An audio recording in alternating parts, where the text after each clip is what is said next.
Saudação a quem nos assiste, meu nome é Lucas e nós vamos apresentar alguns movimentos da planta, né? Ao contrário do que muitas pessoas pensam, as plantas se movimentam e se movimentam muito bem.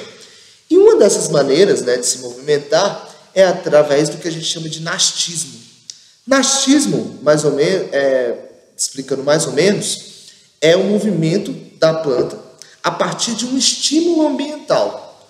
Esse estímulo ambiental, no entanto, ele não determina a direção em que a planta vai crescer, assim como acontece no geotropismo, no fototropismo, que são outros tipos de movimento vegetais. Há dois tipos, basicamente de nastismo, né? O primeiro tipo faz referência ao crescimento da planta, tá? E o outro tipo faz referência à turgescência da planta, ou seja, a planta ela aumenta o tamanho da sua célula, tá? Para se movimentar. E esses dois tipos, né, de movimento, tanto de crescimento como de variação, que seria o tipo de turgescência, eles vão determinar o movimento da planta em determinados períodos. Para que a planta se movimenta, né? Você deve estar pensando aí que a planta ela existe num lugar e ficar parada num lugar seria uma vantagem para ela. E realmente o é. Mas tem determinados momentos que a planta precisa se movimentar, né? Por exemplo, para evitar herbivoria, né? Ela pode se movimentar para melhor captação de luz, para evitar a perda de água. Então, todos esses movimentos são necessários para a planta, por mais que ela se mantenha parada no mesmo lugar a maioria do período da sua vida. A turgescência nas plantas acontece através de células especializadas que nós chamamos de pulvinos, tá? Essas células, os pulvinos, elas aumentam e diminuem do tamanho devido ao movimento de água que acontece através de suas células, tá?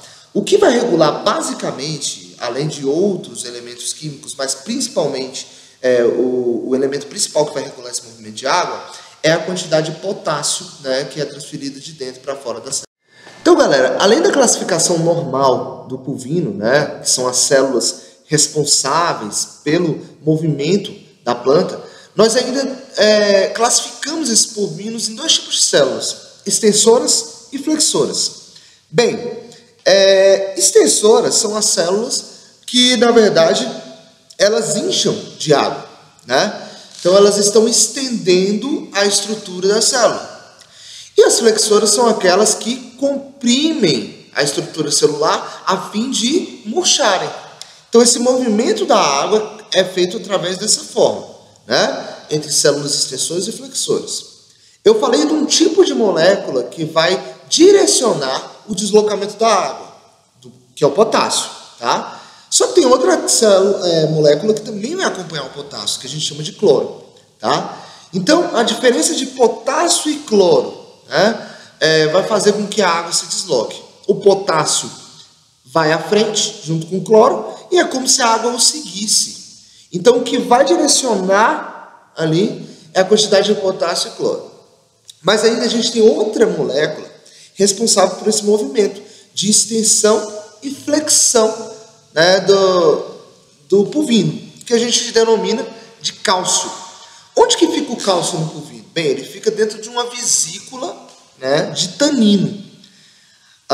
Então, à medida que o cálcio sai para fora da vesícula, a célula, então, ela se contrai. Ela está se flexionando. Agora, se o cálcio entra para dentro da vesícula, a célula está se estendendo. Então, ela está enchendo de água. Lembrando, a água entra para dentro da célula a partir do momento que o cálcio entra para dentro da vesícula. A água sai de dentro da célula a partir do momento que o cálcio sai de dentro da vesícula. E aí, galera, meu nome é Antônio, eu vou falar um pouco para vocês dos tipos de nastismo. Bom, e a gente pode começar com o epinastismo. Então, o que é um epinastismo? Epinastismo é quando o pecíolo e as folhas eles estão voltados para baixo. E isso acontece por conta de quê, galera? Bom, isso acontece por conta das concentrações de auxina e também por um outro hormônio chamado etileno, que é responsável pela queda das folhas e também pelo amadurecimento dos frutos. Bom, então a auxina, a gente pode falar que a alta concentração dela é a principal responsável por essa volta que o pecíolo e as folhas fazem para baixo. Bom, galera, e o hiponascismo é justamente o contrário do epinascismo. E ele acontece quando o pecíolo e as folhas eles estão voltados para cima. Mas aí ocorre de uma maneira diferente. Diferente por quê? Porque a gente tem a atuação de um outro hormônio. E o nome desse hormônio é a giberelina. Bom, galera, mais um outro tipo de nascismo é o termonascismo. O termo vem de temperatura.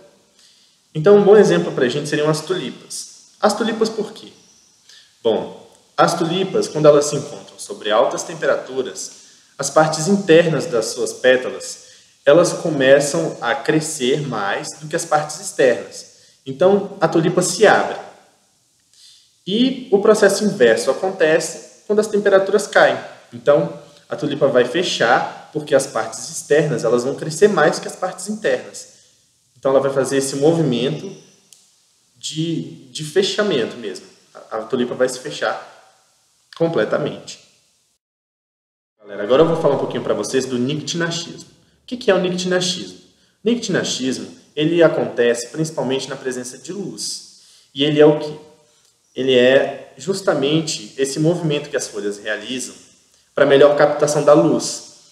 Então, quando as folhas elas estão abertas durante o período diurno, é para melhor captação da luz.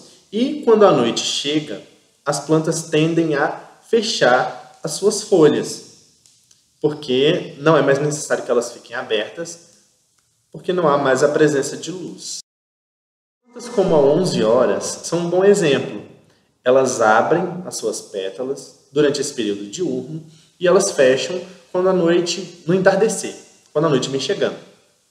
E existem as plantas que fazem um processo inverso, que são, as damas da noite seriam um bom exemplo para a gente. As damas da noite, elas tendem a ficar durante o dia com as suas pétalas retraídas, fechadas, e quando a noite chega, ela abre as suas pétalas. Bom, galera, os movimentos násticos do nictinascismo, eles se dão por conta dessa mudança de turgor nas células. Essas mudanças de turgor já foram explicadas para vocês anteriormente.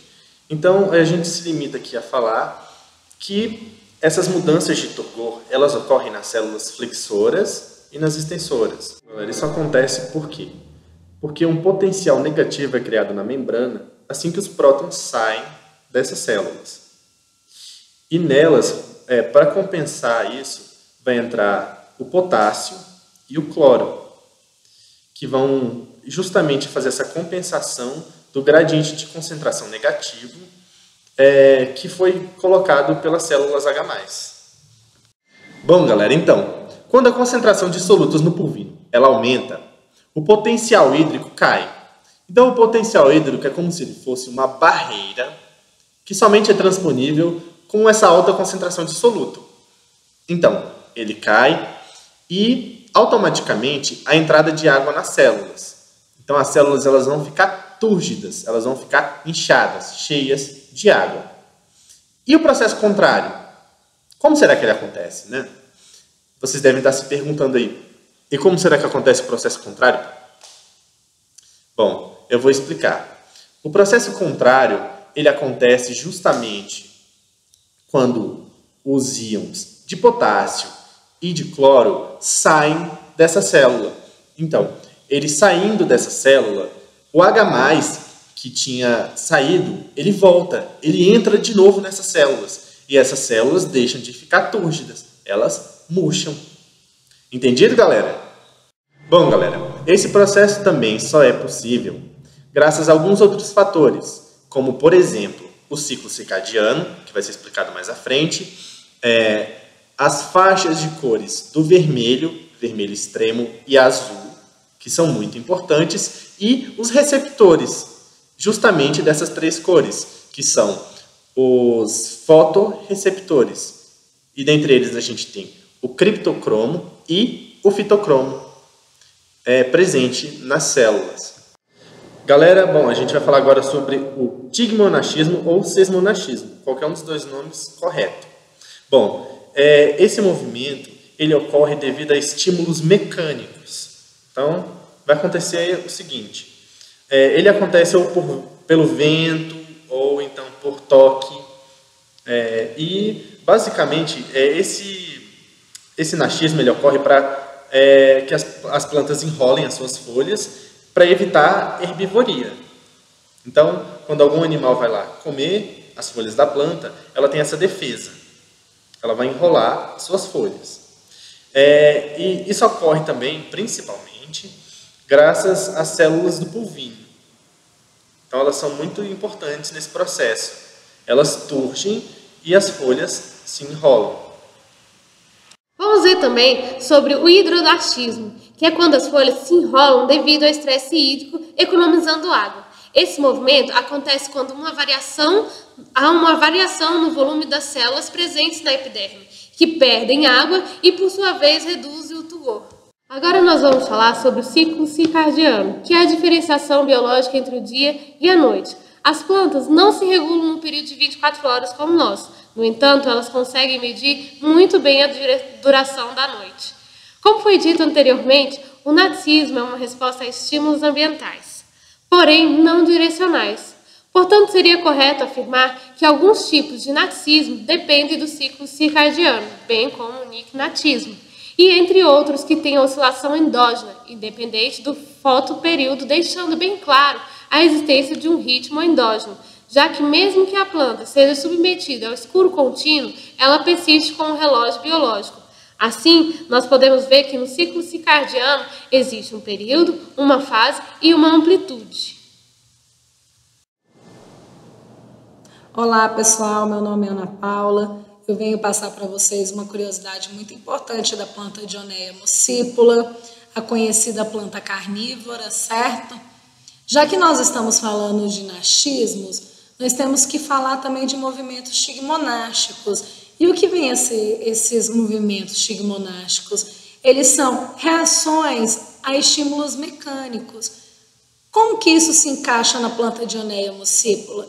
Vamos lá, analisando a planta como um todo, na parte superior da planta nós temos dois lobos, o esquerdo e o direito. Estes lobos, que têm a capacidade de se movimentar, proporcionando fechamento, né? Na parte interior a esses lobos, nós temos 3 tricomas. Os tricomas são sensíveis e essa parte toda interna dos lobos, junto com os tricomas, são de coloração avermelhada, que tem o objetivo de atrair o inseto. Na hora que o inseto encosta no tricoma, que é mecanosensível, ele realiza estímulos que a célula recebe como impulso elétrico, proporcionando o fechamento da planta. Na hora que a planta fecha e este inseto fica aprisionado, ela não mastiga o inseto, ela digere ele através de reações enzimáticas. Por que ela faz isso? Devido à falta de nutrição do solo, ela consome esses nutrientes através desses insetos. A folha possui camadas de células com pressões hidrostáticas diferenciadas. Esta pressão hidrostática é capaz de gerar energia de curvatura elástica das folhas, que fica armazenada no lobo. Quando estão abertos, a água estimula a abertura dos poros e o fluido é transferido da camada superior para a camada inferior, mudando a configuração em relação ao transporte de hidrogênio e bloqueadores de aquaporina, que podem impedir o fluxo de água. O impulso elétrico gerado provoca perca de água nas células da epiderme da folha, o que representa a recepção de estímulos elétricos que se acumulam. Isto indica que a Dionaea possui memória elétrica.